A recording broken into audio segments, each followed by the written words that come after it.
July 1957. Althea Gibson has just defeated her doubles partner, Darlene Hard, to win the ladies' singles title at Wimbledon, the first black champion in the tournament's 80-year history. At last, the 29-year-old Gibson said as she accepted the Venus rosewater dish from Queen Elizabeth II with a barrier-breaking handshake. Or as Gibson herself later wrote, shaking hands with the Queen of England was a long way from being forced to sit in the coloured section of the bus.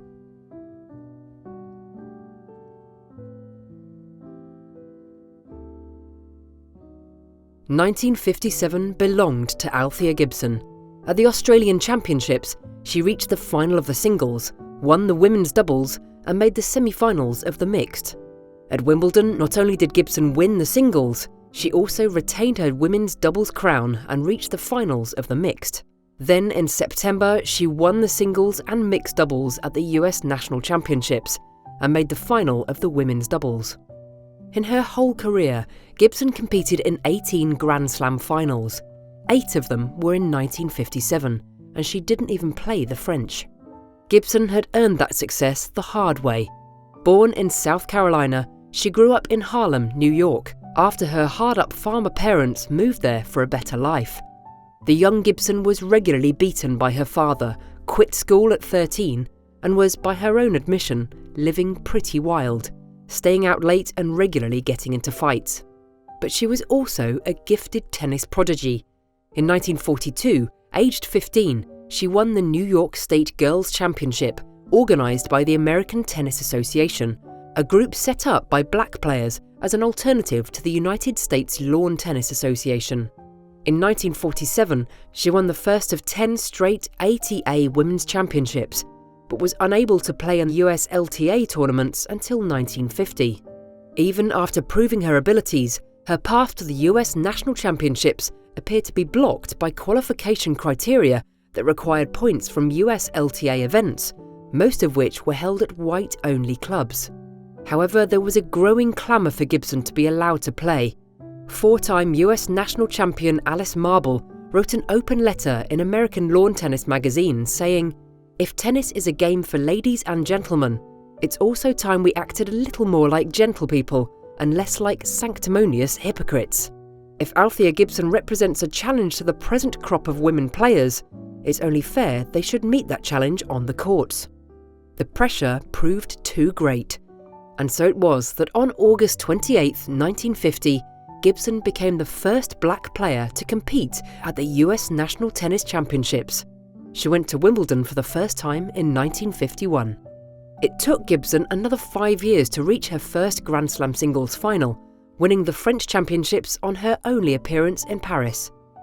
She was the first African American to win a tennis major and went on to earn 10 more Grand Slam titles, in both singles and doubles, over the next 2 years.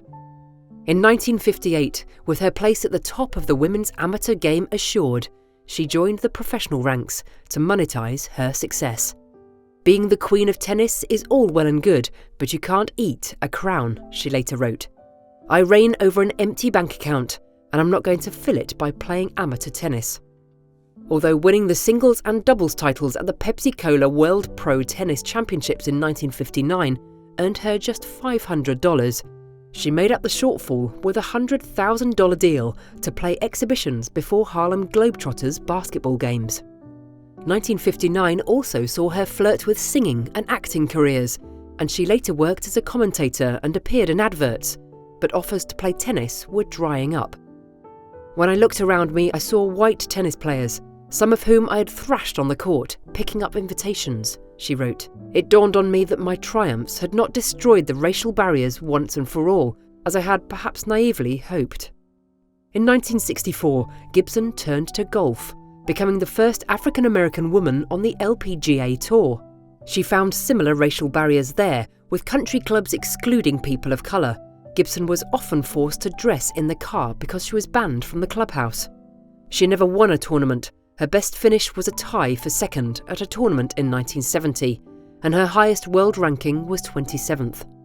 In a 14-year career, her golf earnings never exceeded $25,000. "Althea might have been a real player of consequence had she started when she was young," said fellow golf pro and now TV analyst Judy Rankin. "She came along during a difficult time in golf, gained the support of a lot of people, and quietly made a difference." Gibson tried a tennis comeback, playing doubles in Grand Slams in the early 1970s, right up to the age of 48.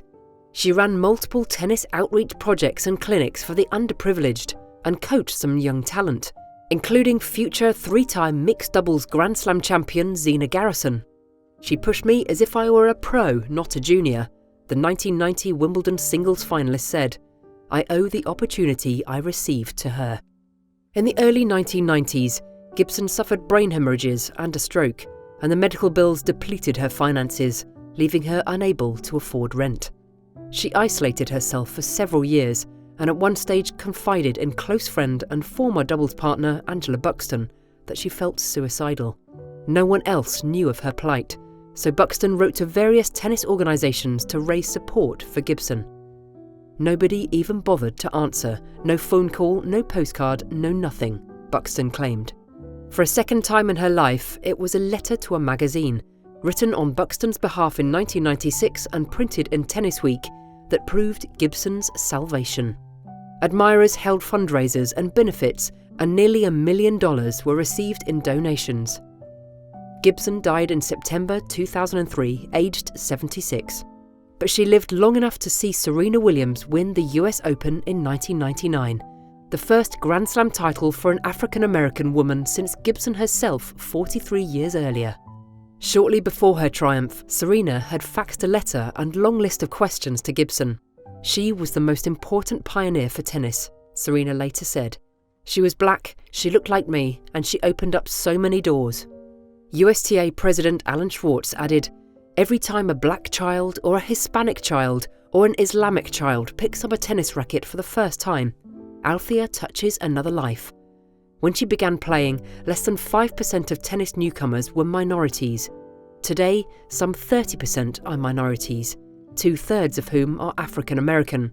This is her legacy. Beyond the stats, though, is the real story.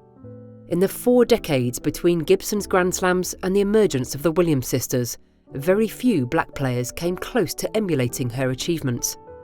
Venus and Serena have inspired a new generation, but they owe a huge debt of gratitude to the original pioneer. Gibson herself wanted just one thing from her career, as she poignantly wrote in her 1958 autobiography, "I'm Althea Gibson, tennis champion. I hope it makes me happy."